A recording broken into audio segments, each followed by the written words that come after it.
September 5th, 2020. Let's pray.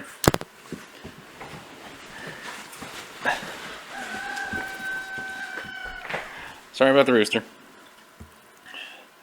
Father, thank you so much for this blessed Sabbath day. As we gather in your name to learn more about this blessed day, please open our hearts and our minds to understanding.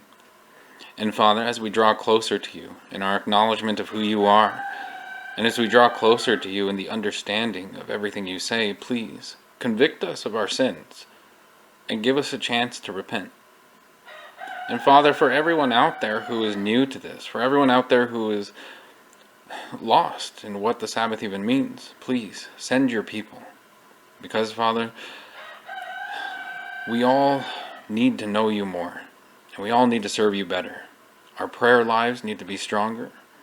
Our work lives in you also need to become stronger. So please, Father, give us that motivation and courage and strength we need to go on in this world proclaiming your truth. And we also pray, Father, that you would guard us from lies, and that we would never accept anything which deviates from your Bible. Please, Father, bless us today, that only your truth would be spoken or heard. And please, Father, take away our worldly way of thinking, so that we could see things through your perspective.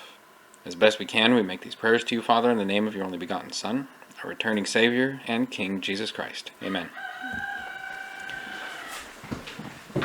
Will, or Christy. Thank you.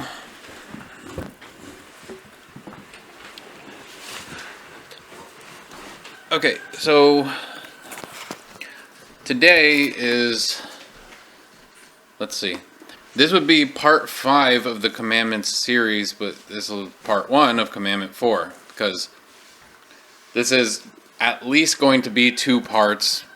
The only thing is, the reason it was actually kind of difficult to put this one together is because everyone here already knows about Sabbath. So, obviously you're going to hear things you've heard before, but maybe some things you haven't. But this is basically to reestablish what's true. And continuing in the Commandments series, we can't just very well skip this one. We can't skip the third angel's message and preaching exactly what the Sabbath is to bring people out of darkness. And so, as we always do and will continue to do with the commandments, we're going to first see the commandment itself and then its confirming verses, or confirming verse in the New Testament. So commandment number 4 can be found in Exodus chapter 20, verses 8 through 11. Exodus 20, verses 8 through 11 say, "Remember the Sabbath day, to keep it holy. 6 days shalt thou labor, and do all thy work. But the 7th day is the Sabbath of the Lord thy God. In it thou shalt not do any work, thou, nor thy son, nor thy daughter, thy manservant, nor thy maidservant, nor thy cattle, nor thy stranger that is within thy gates. For in 6 days the Lord made the heaven and the earth, the sea, and all that in them is, and rested the 7th day. Wherefore the Lord blessed the Sabbath day, and hallowed it." And its confirming verses are in Hebrews chapter 4, verses 4, 8, and 9. Again, Hebrews chapter 4, verses 4, 8, and 9. And they say, "For he spake in a certain place of the 7th day on this wise, and God did rest the 7th day from all his works.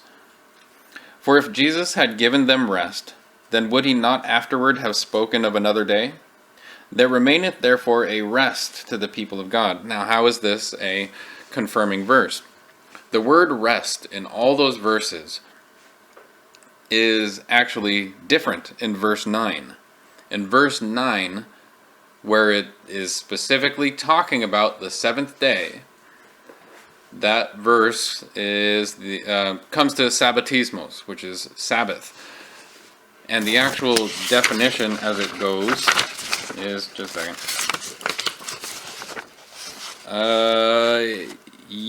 It's Strong's number 4520, sabbatismos, which means a keeping Sabbath, or the blessed rest from toils and troubles, looked for in the age to come by the true worshippers of God and true Christians. So it is, by definition, the Sabbath rest that's being talked about in Hebrews 4:9. Now, I find it truly amazing how diligently the devil works to try and get people to break Sabbath. For example, he's not above taking a blessing and causing that blessing to be more of a curse. All right. We just saw in Exodus 20 and in Hebrews 4 that the Sabbath obviously is here for us. It's the seventh day of the week, not the first day, so definitely not Sunday. But the devil works so hard to get us to break the Sabbath that he will even use very nice blessings. For example, even the blessing of good weather can be used of Satan to tempt us to break Sabbath. Have you noticed that? Especially when it's warm, you want to swim or something. But we're told to not do your own pleasure on Sabbath. Or even when there's work to be done, such as, the porch that we're currently working on. Today is like the only sunny day over the next 3 days. So there's that temptation to get it done. There's not that much to do, but there's the temptation to get it done. Please press mute. Make sure everybody's on mute who is on the conference line. So even a nice, bright, sunshiny day can be used as a temptation to break Sabbath. Let alone all the other temptations, such as you see that many sales and savings can be had on Friday and Saturday, right? It used to be the case that, I have no idea now, but premieres to movies were Friday night. And went into Saturday. You see that many people hold their parties and their get-togethers on Friday night or Saturday. You see, the devil has worked very, very hard to get people to ignore our duties as it pertains to Sabbath. And he also makes sure that, it's the time where I'm not working. This is me time, right? There's me time to concentrate on myself, to do some soul searching. But we do soul searching in ways that are not truly soul searching. It's just entertainment. It comes down to a bit of selfishness. That's all it is. It's I want what I want. It's not about serving the Lord. Even for those who do keep Sunday, here's the most baffling part to me. For those who truly believe that Sunday is the day of the Lord, they believe that Sunday is the true Sabbath. They don't so they're just saying that the day shifted, but not the rules which apply to it. So even those who keep Sunday do not actually keep that Sabbath. They go to church for like an hour or two. Then they go out, they have barbecues, they watch movies, they smoke, they drink. They do all these things which actually violate the rules associated with Sabbath. So they themselves are not even keeping their fake Sabbath holy. I know that's a weird sentence. And the primary means by which the devil has worked to discredit Sabbath, everybody who's on conference, please make sure you're on mute.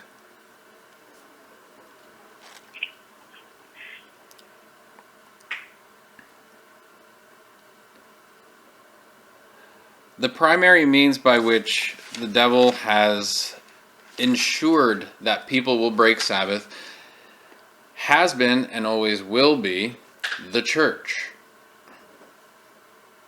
And this was prophesied that the beast would do this in Daniel 7:25. In Daniel 7:25, when speaking about the beast in Rome, this is said, again, Daniel 7:25, "And he shall speak great words against the Most High, and shall wear out the saints of the Most High, and think to change times and laws, and they shall be given into his hand until a time and times and the dividing of time." There are several prophecies in here, okay? But what we're concentrating on is that the beast, who is Rome, would think to change times and laws. The times part can be explained like this. You know why we follow the Gregorian calendar? Because of Pope Gregory. The calendar we follow today is not the historically accurate calendar. In fact, Jews of today still follow the calendar that was instituted thousands and thousands and thousands of years ago. It's one of the ways that we can understand, that we can actually combat the claim that, well, how do we know Saturday is the seventh day? We know because the Jews never actually changed their calendar. The seventh day has always been the seventh day.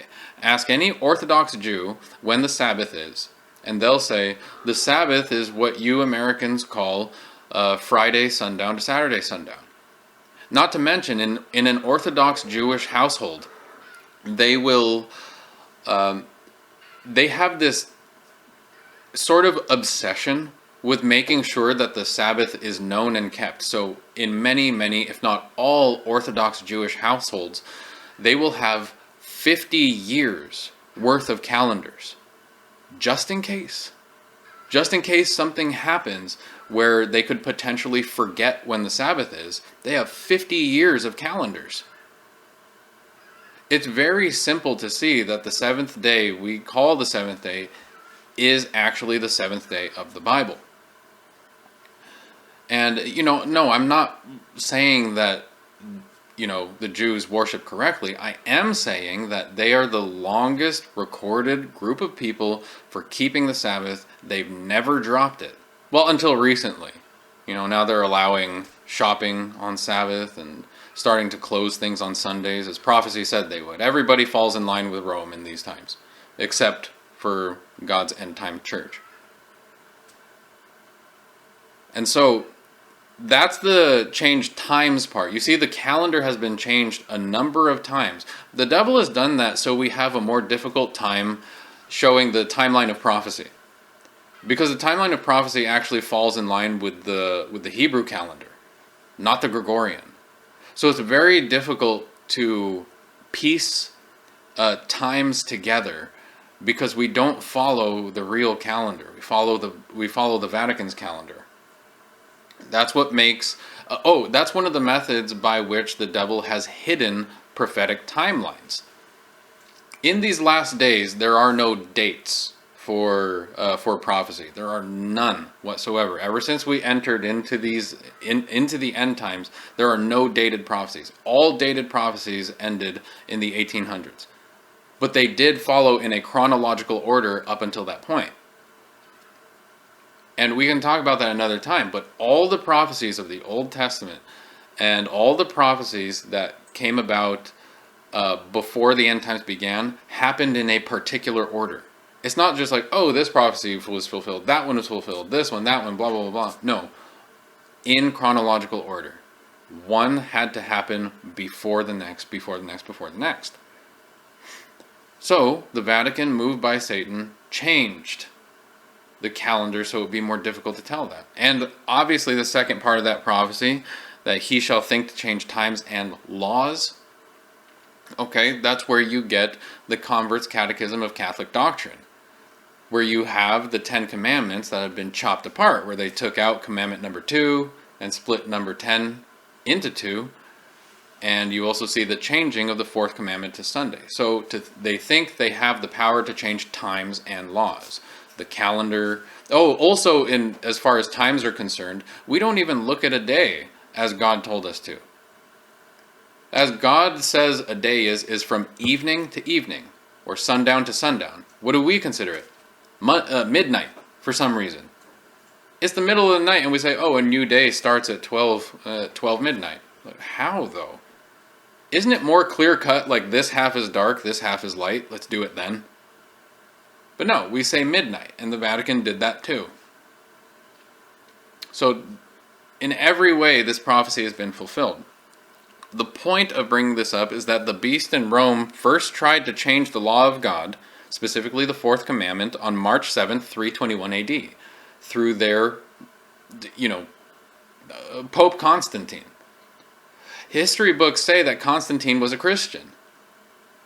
Why? Because he started to stop the killings of Christians. That didn't make him a Christian.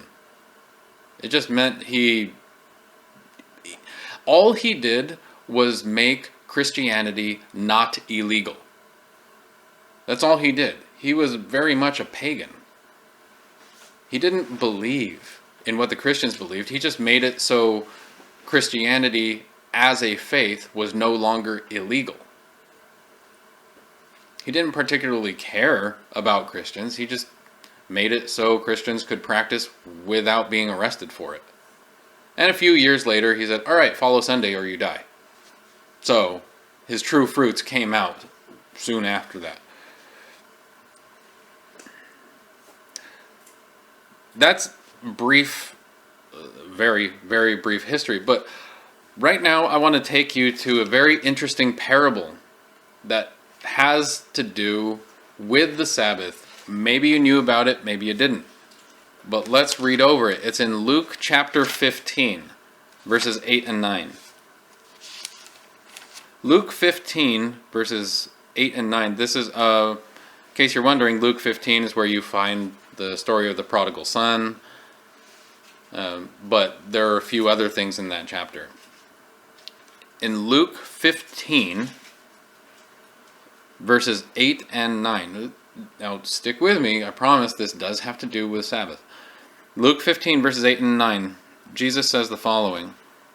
Either what woman, having 10 pieces of silver, if she lose one piece, doth not light a candle, and sweep the house, and seek diligently till she find it? And when she hath found it, she calleth her friends and her neighbors together, saying, Rejoice with me, for I have found the piece which I had lost. How in the world does this have anything to do with Sabbath? Please remember, this is Jesus speaking in parables.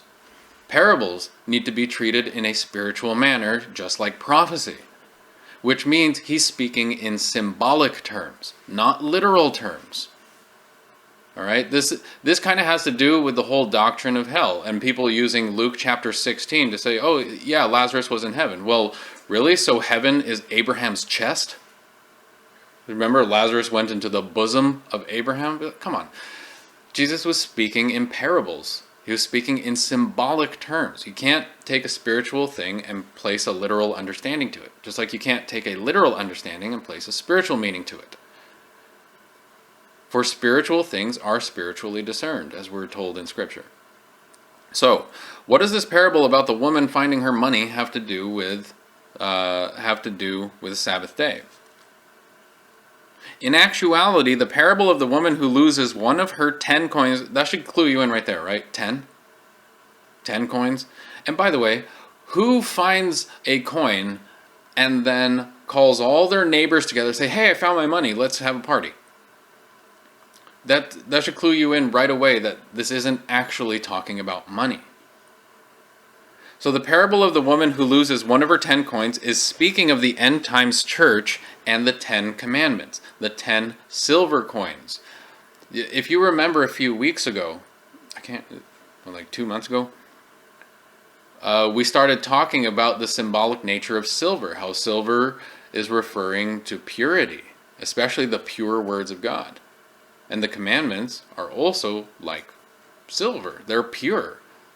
The very first sermon we did in these series was comparing the nature of God to the nature of the commandments. And one thing that the commandments are pure. Pure like silver. So, the parable of the woman who loses one of her 10 coins is speaking of the end times church and the 10 commandments. So let's look at this real quick. A woman means, in prophetic language, is a church. We know this, but let's go over a few of the verses to confirm this. In Isaiah 61:10, in Isaiah 61 verse 10, it says, I will greatly rejoice in the Lord. My soul shall be joyful in my God. For he hath clothed me with the garments of salvation. He hath covered me with the robe of righteousness.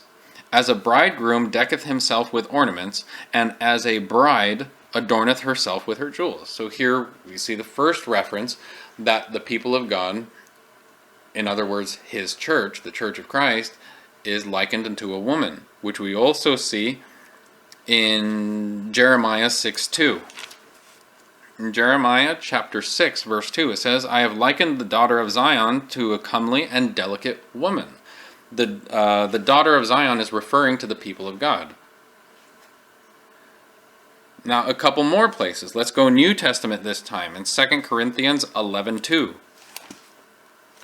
2 Corinthians 11 verse 2 says, For I am jealous over you with godly jealousy, for I have espoused you to one husband, that I may present you as a chaste virgin to Christ.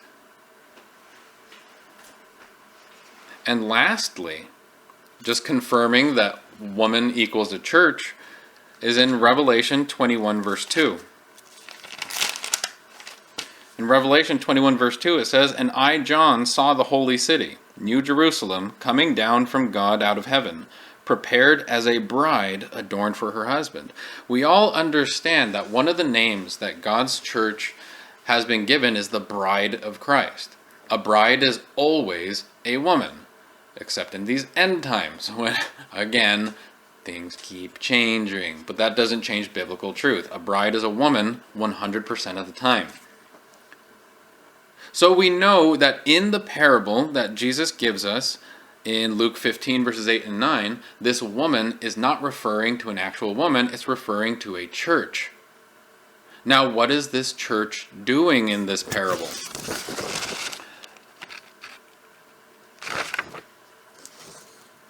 What the woman, alright, so let's read it real quick again. Either what woman, having 10 pieces of silver, if she lose one piece, doth not light a candle, and sweep the house, and seek diligently till she find it? What do we, as lovers of Jesus Christ, do? We make sure we have the lights on so we're not blind. We pray. Just like the candlestick in the sanctuary was the only light available to go to the showbread, and the showbread represented the Word of God, right? We light a candle so that we can search diligently, like it says here, and seek diligently till she find it. And she swept her house. Is not our body, our temple, considered the house of God? So in our commitment to the Lord, as we're searching His Scriptures, as we're digging deeply, and we ourselves are being swept clean of all of our sins, being swept clean of all filthiness, we start to have things revealed to us. In this woman's search for that one lost coin, see what it says once she finds it. It says, And when she hath found it, she calleth her friends and her neighbors together, saying, Rejoice with me, for I have found the piece which I had lost. This woman, the way I see it, found the fourth coin. Because which commandment has actually been lost over the centuries? Which commandment has God specifically said, remember? The one commandment which has been argued against for time immemorial. You can't really, sure, the Bible doesn't say specifically the coin that she found was the fourth one, but since Jesus is speaking in parables of the one commandment that has been lost to the memory of so many others, and combining that with the fact that the first word of the fourth commandment is remember, the only way I can see it is that this is the fourth commandment, fourth coin. And what did she do when she found it? What did any of us do when we started to learn of the Sabbath? We went to our friends. We went to our family. We went to anyone that the Spirit sends in our path. And we start telling them of that joy and excitement of finally finding that thing which was lost in our lives. The thing which God only revealed when He moved us to search diligently for it. So the question is, are you going to do as the woman does and rejoice and tell your friends? Well, if so, if you're not just sitting back and keeping that information to yourself, but if you're actually going out there, the Great Commission of Jesus Christ, when He says, go out and teach all nations, right? Because we're excited to serve Him. We're excited to teach people about the truth of Sabbath. So are we going to do as the woman does and rejoice and tell our friends? If so, then you need to understand that you are spoken about in prophecy. You are what the Bible declares to be a repairer of the breach. You are actually in biblical prophecy if you rejoice as the woman did. And you will be called a repairer of the breach. In Isaiah 58. Isaiah 58 verse 12. Everyone, please make sure you're on mute. Isaiah 58 verse 12 says, "And they that shall be of thee shall build the old waste places. Thou shalt raise up the foundations of many generations, and thou shalt be called the repairer of the breach, the restorer of paths to dwell in." You are in prophecy. If you act as this woman acted when she learned the truth about the Sabbath and go out there and tell people, not just sitting back and doing whatever, but actually going out there rejoicing, telling people, here's the truth, then you're spoken about as somebody who will build up those walls which now have a hole in them. And by the way, prophetically speaking, symbolically speaking, the Ten Commandments are seen as a wall. So that's why all this talk about a repairer of the breach or a hole in the wall. There's a hole in the obedience of Christianity, in that they don't worship God on the day which He clearly blessed during creation week. The worldwide end times remnant people of God have found that coin, and we are rejoicing by telling every one of our friends about it. For those of us who have a heart for God, we try very diligently to teach people about the seventh-day Sabbath. It is the third angel's message in Revelation that in these times, the main message we would be preaching is the lie of Sunday keeping. And for those of you who have an understanding of the mark of the beast, you know exactly why the third angel's message is to teach people about the lie of Sunday and the truth of Sabbath. This is about saving lives, and the only way that they can be saved is if they have a knowledge of Jesus Christ. And that's why we boldly proclaim the truth, regardless of how many people either speak violently against us or speak very sweetly. Because there are those who are like, I'm worried about you. You're doing something that goes against everything you've learned, and blah, blah, blah. Speak very sweetly and kindly.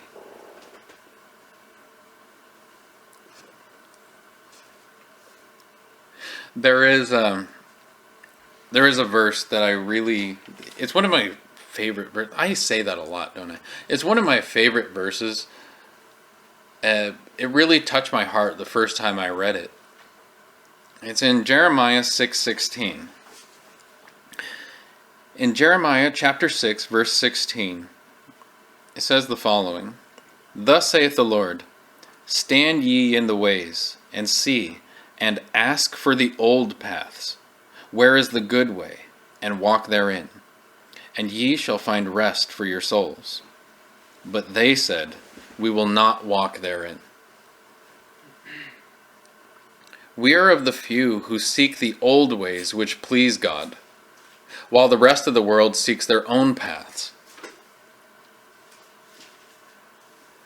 Now, don't get too caught up in the whole idea that it says the old paths. This is just saying the paths that have been laid out since creation. The path of Sabbath keeping has been there since the end of creation week. Those are the old paths. The new path, the new and corrupt path, is the path of Sunday keeping. For those who have a true love and desire for the Lord, we will seek those old paths.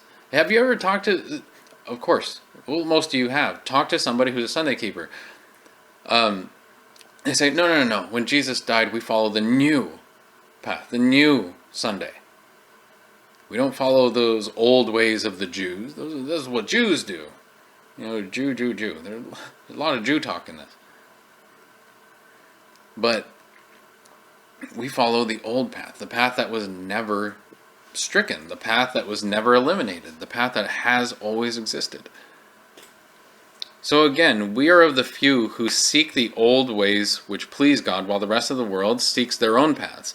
And these are they that are Isaiah 4:1 types of Christians, like we talked about last week. The Isaiah 4:1 types of Christians, if you don't remember the verse, we're not going to go through every symbol in it, but Isaiah 4:1 type of Christians are the ones where it says, "And in that day 7 women," we already talked about women, what that means, "shall take hold of one man, saying, We will eat our own bread and wear our own apparel, only let us be called by thy name to take away our reproach." You notice 2 of the things that these types of Christians do. It says, we will eat our own bread, which is we'll read the Bible the way we want to and believe what we want, and wear our own apparel, which is I'm going to walk in this world the way I want to. I'm going to follow Sunday because that's what I want to do. Not necessarily even that it's true, just because it's what I believe, it's what I want to do. Is it any wonder that the Vatican has worked so hard to say that the Bible is not needed? And there are many, many quotes of them declaring that the Bible is actually an evil book, and that it was placed on the list of banned and heretical books in the year 1229. Yeah, it's in the list of banned books. In fact, for on many occasions throughout history, if you had a Bible, they killed you immediately. Their utter hatred for the Bible is something that cannot be overstated.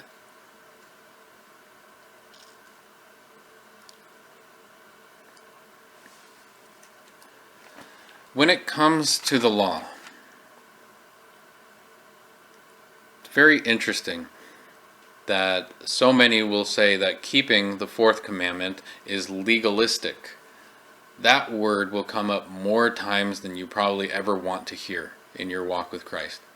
You will hear the word legalism, you'll hear the word legalistic, and all that. And it's interesting that according to those people's theology, legalism only applies to the 4th commandment, but not the rest. That's why, as the Lord has shown me, when it comes to anybody who uses the word legalism, I ask, is it legalism to not steal? Is it legalism to not murder? Is it legalism to not commit adultery? Is it legalism to tell the truth? Is it legalism to not envy? Is it legalism to worship the Lord and the Lord alone? Is it legalism to not bow and worship, to bow before and worship statues? Is it legalism to refuse to use the Lord's name in vain? If none of those are legalistic, then why is it legalistic to follow Sabbath? All those things I mentioned are the 10 Commandments. How is it legalism for one, but not legalism for the other? In truth, it is the devil who taught people this. Why? Because those who use the word legalism are just replacing the word obedience with the word legalism. Because he doesn't want them to know about verses like James 2:10. Because in James 2:10, what we read is, "For whosoever shall keep the whole law, and yet offend in one point, he is guilty of all." Again, James 2:10, "For whosoever shall keep the whole law, and yet offend in one point, he is guilty of all." So breaking one commandment breaks all the commandments. Every single one. Here's the thing. This is literally true when it comes to breaking the 4th commandment. And some of you may be familiar with what I'm going to read next. There's this really awesome breakdown that proves that we literally break all 10 commandments when we break the Sabbath commandment. And this is how it goes. I didn't write this, by the way, but it is a wonderful tool that you can use. And it goes like this. How can a man take God's Sabbath for his own selfish use without stealing, and this without breaking the 8th commandment? How can he steal a thing without first coveting it and breaking the 10th commandment? How can he in this way put himself first, even before God, without breaking the 1st commandment? How can he make such an idol of himself without breaking the 2nd commandment? And how can he not break the third commandment, since God has placed his holy name right there within the fourth commandment? We'll talk about that later, his name within the commandment. How can he show such disrespect for his heavenly Father without breaking the fifth commandment? How can he commit such sin when God has said that the sure result of sin is death, without being guilty of the sixth commandment, and justify his words and say that he is telling the truth and break the ninth commandment? And last but not least, how can he go so completely away from his spiritual spouse and join with the sinful world without being guilty of the seventh commandment? Can you now think that the fourth commandment is of no consequence? End quote. That was one of the things when I first read that really got me to study. Well, first of all, when I started studying the commandments, I didn't know what eighth and fifth and any of those meant. So I needed to actually, it forced me into the Bible. And it was completely true. All of it. All 10 commandments are literally broken when commandment number 4 is broken. So for any one of us that desires to seek our own pleasure or work or talk about things unholy on Sabbath day, you're breaking all 10, literally.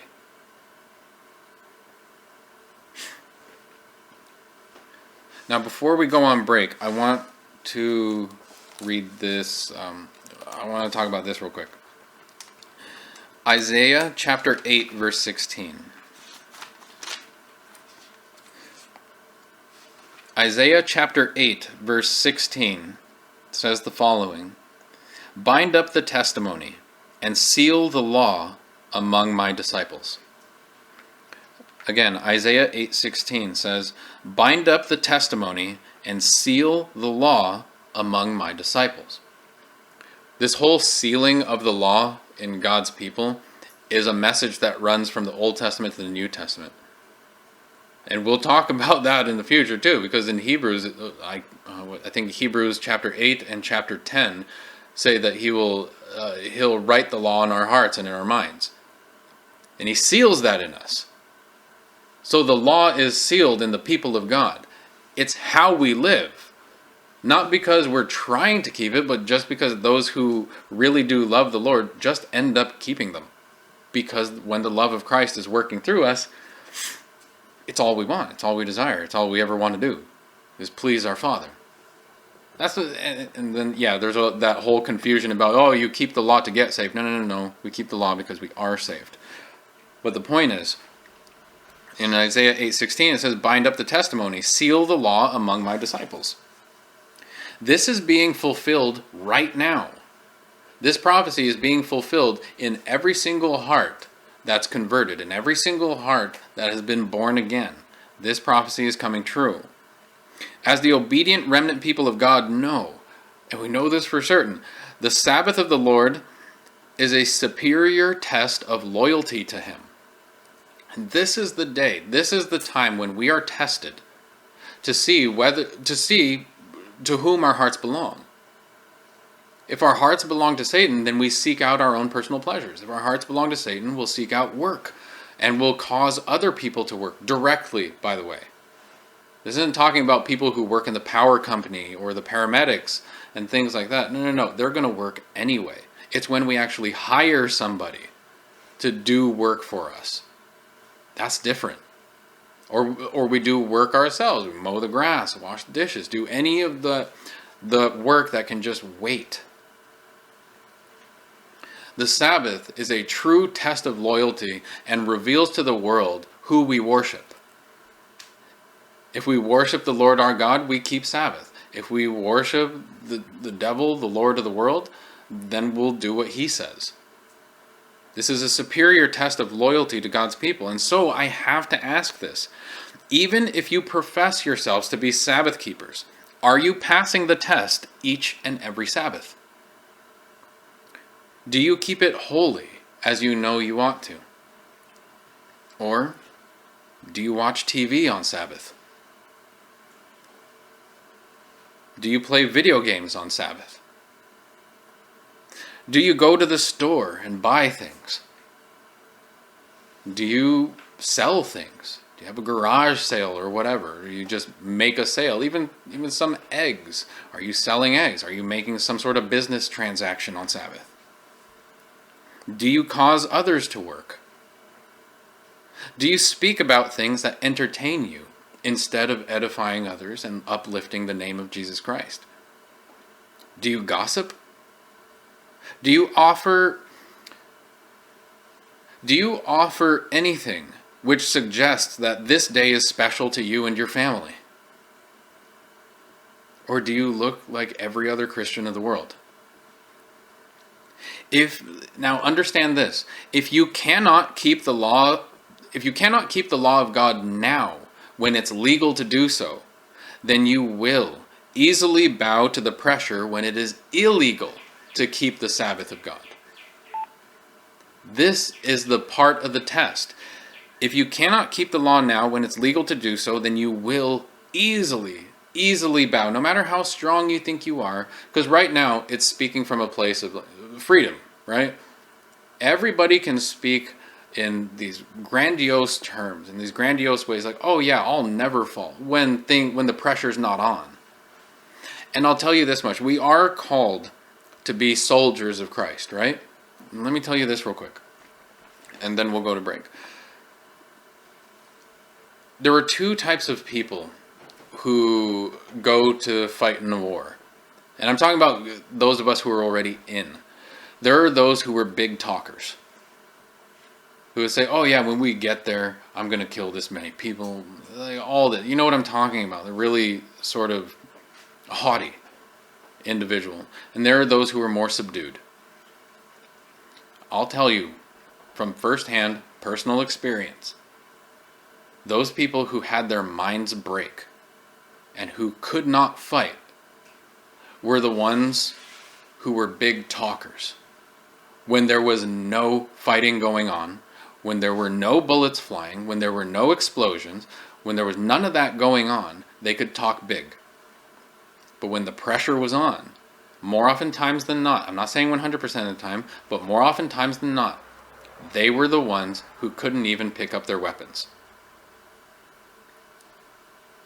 Now, yes, even the subdued ones, the ones who didn't talk big, yeah, their minds still broke sometimes too. But proportionally, the big talkers, those were the ones who broke, and they broke first. And so, if we can say right now, oh yeah, I can keep the law when the pressure's on, I can obey God. Why not now though? Why not now when it's easy? Why not now when there's little to no pressure? Why not when there aren't any flames of affliction coming against you? If you can't keep it now, how can you honestly say you will keep it when the pressure's on? And that's the point. This is a test right now. Are we going to keep the Sabbath when it's very, very easy to do it? If not, if we're still compelled by that scrying mirror of a TV, if we're still compelled to find deals and make purchases and do things like that and find our own pleasures, then I highly doubt, without serious godly intervention, I highly doubt that anyone is ever going to actually keep Sabbath when the pressure's on. Just ask yourself this, and I mentioned this before, speaking personally. If Bill Gates came to your house right now and said, I will give you $20 billion, and you come outside, we throw a ball once to each other, and I'll give you it free and clear, what do you say? If you say, yes, I'll take it, that's like 2 seconds of tossing a ball, and then I have $20 billion. If you say that, you'll perish with your money. You will. Because the riches of heaven are the only riches that matter. The riches of the earth are going to burn away anyway. So what's the point of chasing them? So keep it in mind that the Sabbath is a true test. And you have to ask yourself if you are passing the test each and every week. So we're going to go to break right now. We'll be back in just a few minutes. All right. Something we're going to do in this short series within a series, Sabbath, is we're going to answer a few, not too many, objections. The more common ones, the ones that tend to cause the most frustration in trying to understand what is being said. One of those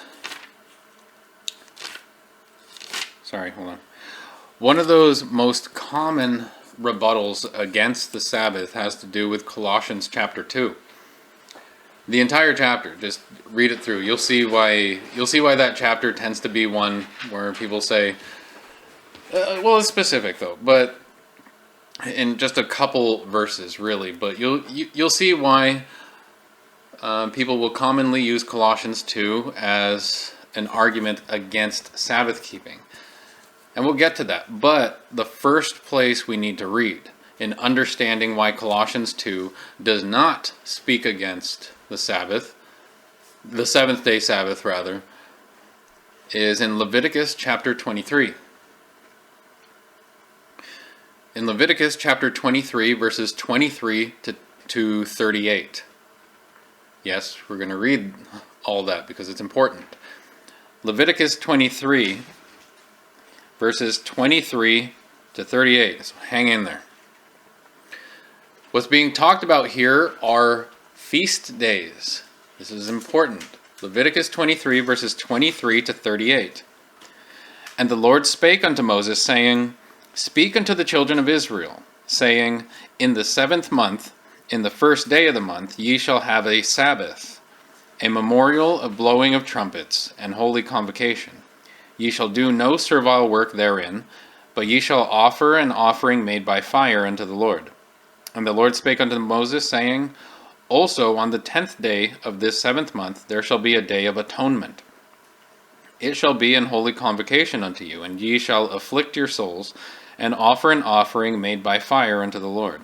And ye shall do no work in that same day, for it is a day of atonement, to make an atonement for you before the Lord your God. For whatsoever soul it be that shall not be afflicted in that same day, he shall be cut off from among his people. And whatsoever soul it be that doeth any work in that same day, the same soul will I destroy from among his people. Ye shall do no manner of work. It shall be a statute forever throughout your generations in all your dwellings. It shall be unto you a Sabbath of rest, and ye shall afflict your souls. In the 9th day of the month at even, from even unto even, shall ye celebrate your Sabbath. And the Lord spake unto Moses, saying, Speak unto the children of Israel, saying, The 15th day of this 7th month shall be the feast of tabernacles for 7 days unto the Lord. On the 1st day shall be an holy convocation. Ye shall do no servile work therein. 7 days ye shall offer an offering made by fire unto the Lord. On the 8th day shall be an holy convocation unto you, and ye shall offer an offering made by fire unto the Lord. It is a solemn assembly, and ye shall do no servile work therein. These are the feasts of the Lord, which ye shall proclaim to be holy convocations, to offer an offering made by fire unto the Lord, a burnt offering and a meat offering, a sacrifice and drink offerings, everything upon his day. Then verse 38, Beside the Sabbaths of the Lord, and beside your gifts, and beside all your vows, and beside all your freewill offerings which ye give unto the Lord. Why did we just spend 3 minutes reading all that? You'll see. In Leviticus 23, we find the truth which is needed to show the kind of blatant error of those people who claim that the Sabbath was abolished at the cross by using Colossians 2 totally and completely out of context. In Leviticus 23, we can see clearly that all the feast days are listed as annual Sabbaths. You see that the word Sabbath is used continually in there. So you see that all the feast days are declared to be Sabbaths. But the clincher in all this is verse 38. That all of these Sabbath feasts, as verse 38 says, are besides the Sabbaths of the Lord. All of these annual Sabbaths are different from the weekly seventh-day Sabbath. And this on its own proves that the Sabbaths in Colossians 2 that ended at the cross are feast days and not weekly Sabbath. And not the weekly Sabbath. The other thing, and we're continuing on in this, but also understand that Paul is talking about not judging too. So there's a second message in Colossians which has to do with not judging people. And because if people want to worship on Sunday, that's up to them. All right, that's between them and God. So long as you make diligent effort to tell them the truth, then you won't fall under what is said in Ezekiel. Or, if you don't warn somebody and they die in their sins, then you're held responsible for their blood. If somebody dies in their sins and you had the opportunity to tell them the truth, then God is placing their blood on your hands. But if you warn them and they simply ignore it, then you're free from that. You're not held accountable for their death. So, like the seventh-day Sabbath of each week since creation week, we see that the feast days are kept in the very same manner. What do I mean by that? You saw how many times that the Lord said, "Thou shalt do no servile work," or anything like that. So, because there was a preparation day before the feast days, just like Friday is the preparation day for us, we make all of our meals and all that, so we don't prepare anything. There was a preparation day before the feast, and the same things apply. No buying, selling, working, seeking your own pleasure, or anything like that. Same rules apply to the feast days. So the thing is, yes, this is where the confusion comes in for those that believe the Sabbath was abolished when they see what they see in Colossians. They believe that everything...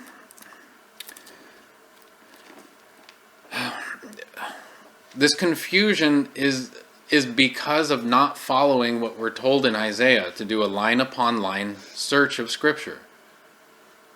Just taking Colossians on its own, it's pretty... I can see where the confusion comes in. But combining it with the rest of Scripture, you see that Colossians 2 is not talking about the weekly Sabbath. Let's look at what we're talking about. In Colossians 2, verses 14 through 17. Colossians chapter 2, verses 14 through 17 say, "Blotting out the handwriting of ordinances that was against us, which was contrary to us, and took it out of the way, nailing it to his cross. And having spoiled principalities and powers, he made a show of them openly, triumphing over them in it. Let no man therefore judge you in meat or in drink or in respect of an holy day, or of the new moon, or of the Sabbath days, which are a shadow of things to come, but the body is of Christ." So it almost sounds like that the Sabbath, along with the rest of the commandments, were nailed to the cross. Logically speaking, that can't possibly be true, right? Because the sin still exists in the world. And since we know in 1 John 3:4 that sin is the transgression of the law, then we know that just by that sin is still in the world. Because let's look just a little bit deeper into the idea that the Ten Commandments were done away with on the cross of Christ. That means I can go down the street and shoot a baby in the head and I'm not in sin. Does that sound right? Does that sound like something that God's like, oh, well, he's already saved. He can go ahead and murder anyone he wants. It also means I can steal. It means I can commit adultery. I don't have to be faithful. Why would I? 10 Commandments are gone. I don't really think that the people who believe that the 10 Commandments were done away with on the cross know what they're saying. I really don't think they've thought about it anywhere past nailed to the cross of Christ. There can't be enough thinking going on. So anyway, in regard to Colossians 2, 14 to 17, there are a great number of confused pastors and false prophets and preachers that have declared that these ordinances that are spoken about in Colossians 2 are the 10 Commandments. But they only say that so they don't have to keep the Sabbath. The really strange thing is that they demand that the other 9 commandments are obeyed. talk to these, if you have a chance to talk to these pastors or people who really believe the commandments were done away with on the cross, ask them what they mean by that. They're only talking about the fourth commandment. Isn't that strange? They're not talking about the rest of them. Only the fourth. That should clue you in as to who they're serving. They may not be aware of it, but to say that only one commandment was done away with, but this is easy. This is an easy error to expose. First and foremost, I want you to see, even symbolically speaking, how God actually wrote the commandments. In Exodus 31, verse 18. In Exodus 31, verse 18, it says the following, "And he gave unto Moses, when he had made an end of communing with him upon Mount Sinai, 2 tables of testimony, tables of stone, written with the finger of God." And also in Deuteronomy 9:10. Deuteronomy chapter 9, verse 10 says, "And the Lord delivered unto me 2 tables of stone, written with the finger of God, and on them was written according to all the words which the Lord spake with you in the mount out of the midst of the fire in the day of the assembly." Did you catch that? Did you happen to catch what happens here? It says here that God wrote the commandments on stone. Have you ever wondered where we get certain idioms? It's not like it's written in stone. There's permanence. That's why that idiom has existed for thousands of years. And the entire idea seems to have been seared into the conscience of every human being that writing something in stone is indicative of something being permanent. All of us have used the whole "it's not like it's written in stone" thing at some point in our lives, mainly when we're kids. Be like, "That's my chair. There's not like your name's on it." There's always something like that going on. Where if it's written in a permanent way, or written in stone. However, the ordinances which are mentioned in Colossians 2:14 were handwritten on paper. Do you remember in Colossians 2:14 it says, "blotting out the handwriting of ordinances that was against us, which was contrary to us, and took it out of the way, nailing it to his cross." So it even says the handwriting. Immediately, right away, we can see that there's a difference. These ordinances were something that were written by the hand. But the commandments of God were written with his own finger on stone, sapphire stone. If any of you don't know what I'm talking about, please don't watch biblical movies. But the 10 Commandments movie with Charlton Heston, where he's Moses and he holds the 2 stone tablets, they just look like granite, don't they? But the real truth of the matter is that they were sapphires, sapphire blue. And we can get to those verses another time. But there's a reason they were in sapphire, because blue, symbolically, blue is symbolic of obedience. That's why the trim of the high priest's garments was in blue, to remind people to be obedient. And even though the Bible doesn't say this, I 100% believe this is why the sky is blue, so that we are always reminded about the obedience which Jesus showed to the Father while he was on earth, and also reminds us of the obedience that we're supposed to have toward God. Every time we look up, we see the color blue. Now again, the Bible doesn't say that's why the sky is blue, but a line upon line search on this entire concept, and just discernment tells me that why else would it be blue? Anyway, the ordinances mentioned in Colossians 2:14 were handwritten by man. And plus, that very same verse says that the ordinances were nailed to the cross, which does mean that something was forever finished on the cross. But we all know the word and the law of God is eternal. This is exactly why, it's for reasons like this, why we did that first sermon, why we didn't just start with commandment number 1. We know that the word and the law of God is eternal, because it says in Psalm 111, verses 7 and 8. Psalm 111, verses 7 and 8 say, "The works of his hands are verity and judgment. All his commandments are sure. They stand fast forever and ever, and are done in truth and uprightness." So his commandments, yes, they stand fast forever and ever, as this verse clearly says. But it also is said by Jesus in Luke 16:17. Where am I? In Luke 16, verse 17, "And it is easier for heaven and earth to pass than for one tittle of the law to fail." So the fact is, there are heavens above us, there's an earth beneath us. That means the law is still active. Every bit of it, including, and most especially, the 4th commandment. But it also goes on when speaking about these ordinances in Colossians 2:16, that we should let no man therefore judge you in meat or in drink or in respect of an holy day or of the new moon or of the Sabbath days. Right? You have these meat and drink offerings, we call them holidays now, but they're holy days. And the new moon is mentioned in there, but I do have to ask the following. Where in the 4th commandment that we read in the beginning of this, where in the 4th commandment do you find any mention of meat, drink, holy days, or new moons? In fact, where in all of the 10 commandments do you see any mention of those things? Nowhere at all. But it does say Sabbath days, doesn't it? We just learned in Leviticus 23 that all the feast days were declared to be Sabbath days as well.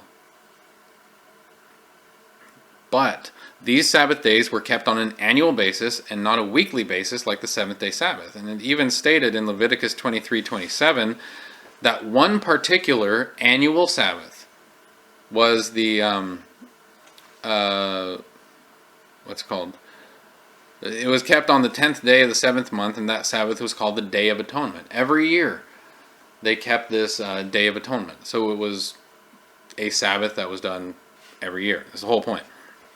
And so the Sabbaths mentioned in Colossians 2 were obviously the annual Sabbaths and by no means the weekly Sabbath of the Lord.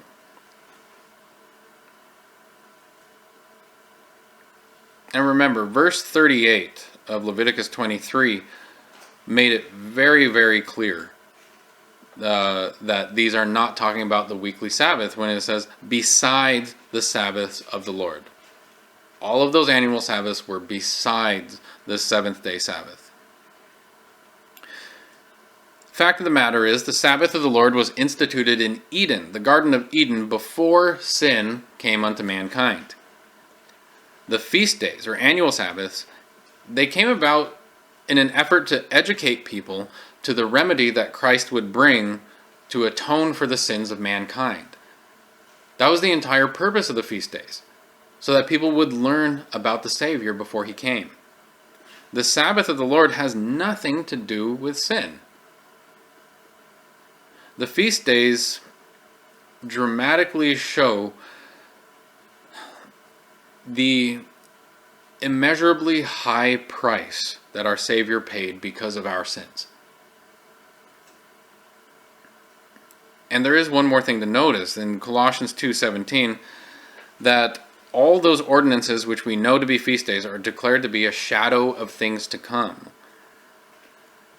So,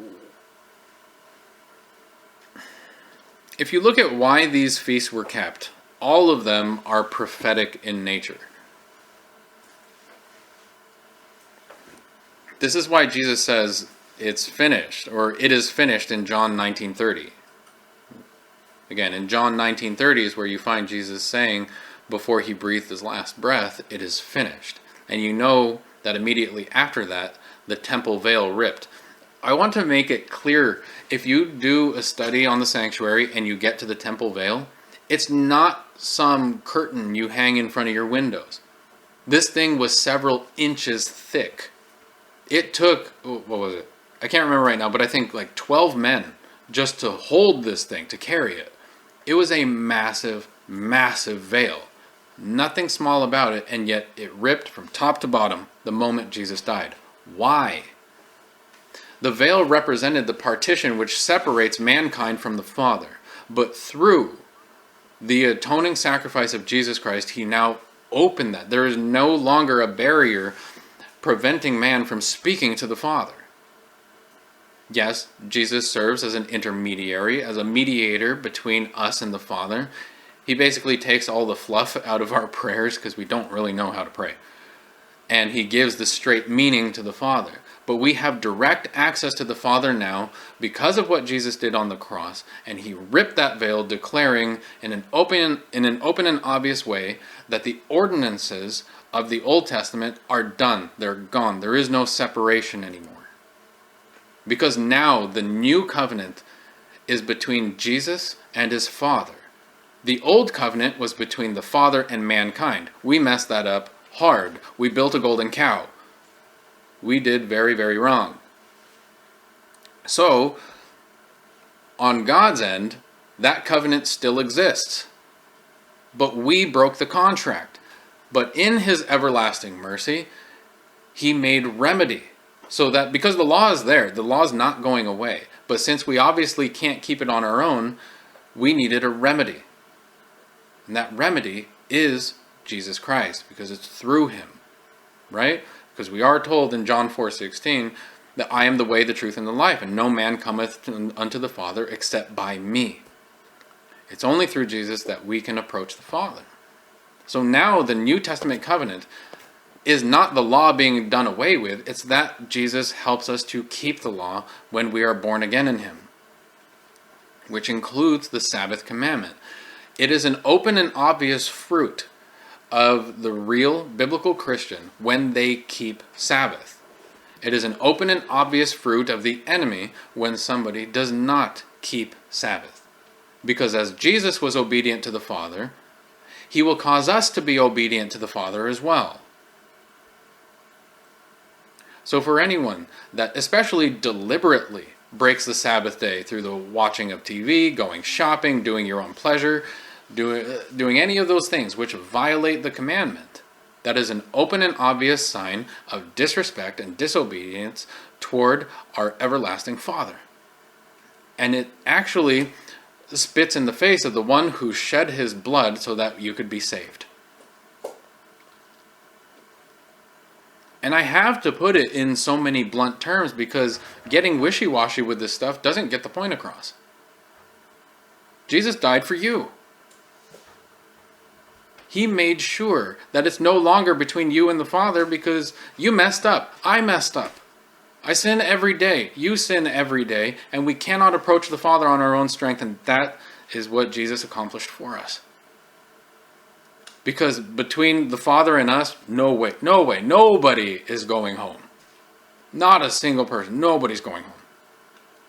But when Jesus lives in us, and he is obedient for us, then we can approach unto the Father. It's very important to understand that the New Testament covenant that we live in today is not between us and God. It's between the Son and his Father. Very important to understand that. Because if you don't understand that, then you can think that it's by your own strength. It's not. We are saved by grace through faith. And that not of ourselves, lest we should boast, right? Because we're like, oh yeah, I'm good. I do right things. But that statement makes everything null and void. It's like doing a humble thing and then saying, you see that humble thing I did? You're not humble anymore because you said that. So, when Jesus said, it is finished in John 19:30, right before he breathed his last breath, it's one of the most powerful lines in all of the Bible. Extremely powerful that he said that. All those feasts which were prophesied regarding Christ were a shadow of things to come, as Paul said in Colossians 2. What does that mean? I'm going to try and illustrate this as best as I can. Think of the cross standing up high in the timeline of history. Just like right in the middle, right there. Now the light of salvation is shining from the end of history, right? Shining from the end of history and casting a shadow, that light hitting the cross is now creating a shadow to the beginning of time. Those feast days, as time went on, those feast days were people going forward in time as they follow that shadow toward the cross of Christ where it ends. Those feast days, the reason Paul was moved by the Holy Spirit to say in those exact words, they are a shadow of things to come, is because all those feast days pointed to the cross of Christ. And once all those were fulfilled on the cross, those feast days were over. Those were the ordinances. The feast days were over. The Mosaic law, the law contained in ordinances, those died on the cross. But the eternal, holy, and pure commandments of God stand forever. And that's why all the disciples, all the angels, all the apostles, Jesus himself kept Sabbath and established the commandments all throughout. So again, we look at Colossians 2, which is used by many confused pastors and false prophets to claim the law of God was done away with. And we know for a fact they're preaching lies. Anybody who reads the Bible honestly knows that these are just wolves. Those ordinances were handwritten by Moses and not by the finger of God on stone. Those ordinances were prophetic statements that would end or be nailed to the cross. You understand that never once were the Mosaic laws or the feast day laws, never once were they declared to be eternal in nature. Never. In fact, they were declared to have an end point. Not like the Ten Commandments, which are always referred to in an eternal sense. Go ahead, read the first 5 books of the Bible. Read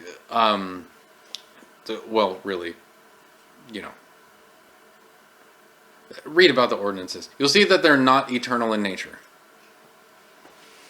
Those ordinances were prophetic statements that would end or be nailed to the cross when Jesus died for us. The law of God has nothing in it about meat and drink or even new moons or holy days or anything like that. But the feast day ordinances are literally covered in all those things. And again, the clincher in all of this is that after all those feast day ordinances were listed in Leviticus 23, it's plainly stated in verse 38 that all those are besides the Sabbath of the Lord. Now,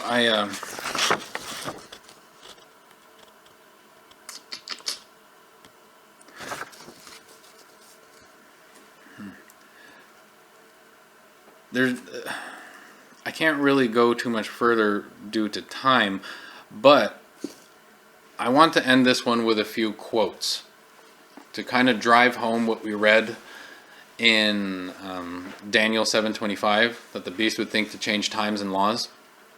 I think it's appropriate to end with some quotes that beast has spoken about the Sabbath day. And then after these quotes, we'll call it a day, and we'll do part 2 next week. So there are quotes directly from the Roman Catholic Vatican where they truly hate the Sabbath, and they acknowledge that Sunday is theirs and it's not in the Bible. So this first quote comes from a book called Canon and Tradition, page 263. And it says, the authority of the church, remember, this is from the perspective of the Vatican. The authority of the church could therefore not be bound to the authority of the scriptures, because the church had changed the Sabbath into Sunday, not by command of Christ, but by its own authority. They're bold. They're bold. They're so supreme in their own hearts that they had no reason to tiptoe around this. This next quote comes from James Cardinal Gibbons when he wrote The Faith of Our Fathers. And he said, Is not every Christian obliged to sanctify Sunday and to abstain on that day from unnecessary servile work? Is not the observance of this law among the most prominent of our sacred duties? But you may read the Bible from Genesis to Revelation, and you will not find a single line authorizing the sanctification of Sunday. The Scriptures enforce the religious observance of Saturday, a day which we never sanctify. Straight from the mouth of the beast. Isn't it amazing how openly they declare that, hey, the Bible doesn't say this. We say it, and you're following us. This next one comes from a publication called the Catholic Mirror. It says, the Catholic Church, declared Cardinal Gibbons, by virtue of her divine mission, changed the day from Saturday to Sunday. You find a lot from Cardinal Gibbons, by the way. He outed a lot of their stuff. In the Convert's Catechism of Catholic Doctrine, the page 50, their third edition, there's a question and answer section which says, question, which is the Sabbath day? Answer, Saturday is the Sabbath day. So you see automatically, right away, they say that Saturday is the Sabbath day. Question, why do we observe Sunday instead of Saturday? Answer, we observe Sunday instead of Saturday because the Catholic Church in the Council of Laodicea in AD 364 transferred the solemnity or sacredness from Saturday to Sunday. This next quote comes from a man named Father Enright in some college. It says, quote, the Bible says, remember that thou keep holy the Sabbath day. The Catholic Church says, no. By my divine power I abolish the Sabbath day, and command you to keep the first day of the week.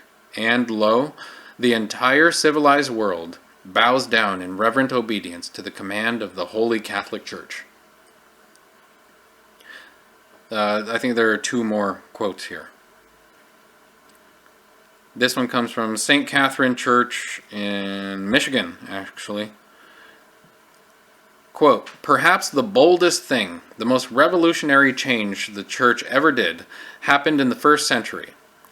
The holy day, the Sabbath, was changed from Saturday to Sunday. The day of the Lord was chosen, not from any direction noted in the Scriptures, but from the church's sense of its own power. People who think that the Scriptures should be the sole authority should logically become Seventh-day Adventists and keep Saturday holy. Now, of course, we know that the Adventists have fallen out of grace, right? But the point they're trying to make here, that the Catholic Church is trying to make, is that if you're going to say the Bible, it is the word of the Lord, then you ought to be a Seventh-day Sabbath keeper. And lastly in here, this is from the Catholic Press from Sydney, Australia. Quote, Sunday is a Catholic institution, and its claim to observance can be defended only on Catholic principles. From beginning to end of Scripture, there is not a single passage that warrants the transfer of weekly public worship from the last day of the week to the first. So, Fourth Commandment, Part 1.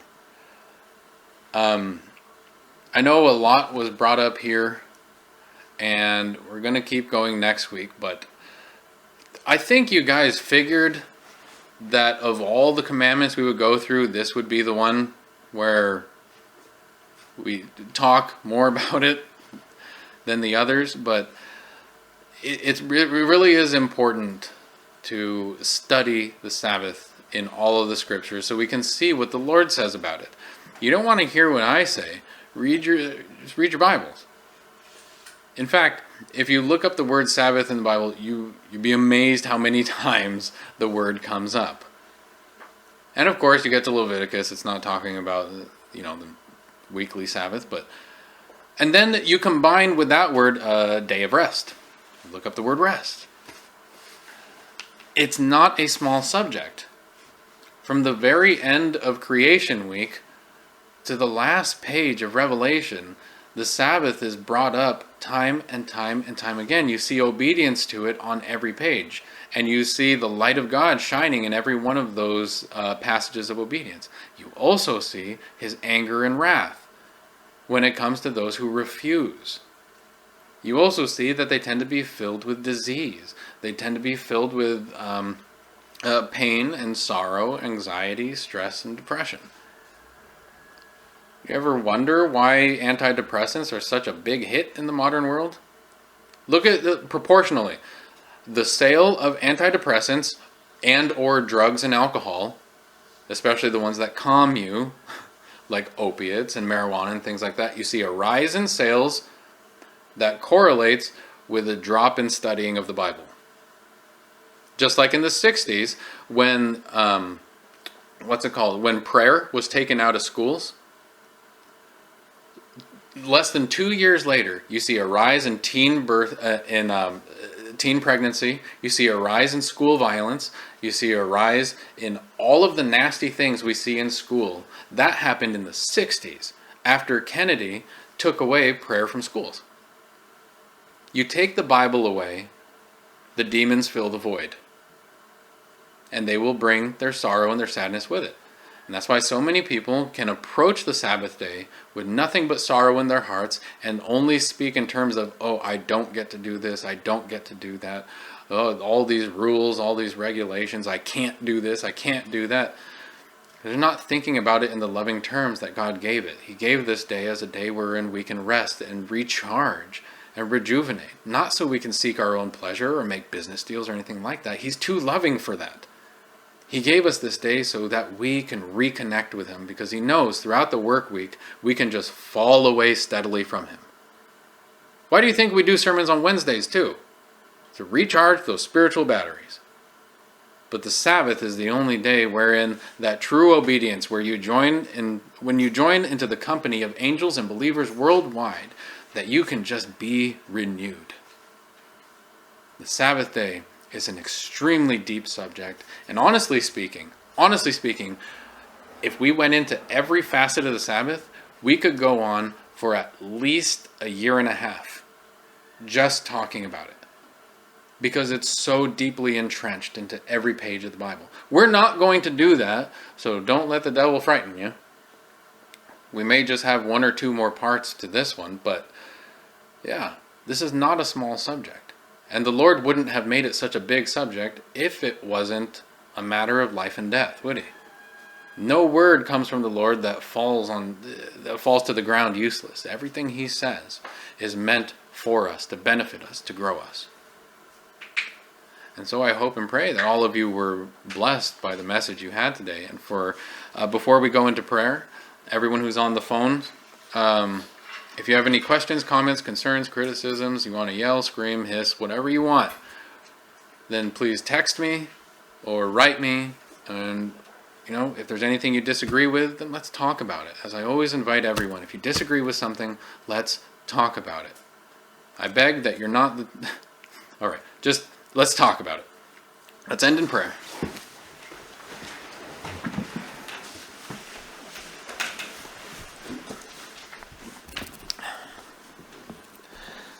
Father Almighty, thank you. Thank you so much for giving us this holy and blessed Sabbath day. We pray that for this entire day, our mouths would be kept with a bridle, so that we only speak about those things which are holy.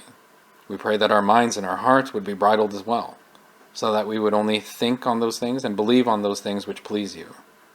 Father, let our lives be a living sacrifice. And we pray that we would just enjoy being in your presence today. Thank you for bringing us all together, and let us go forth singing your praises and building each other up toward you. As best we can, we make these prayers to you, Father, in the name of Jesus Christ. Amen. Thank you.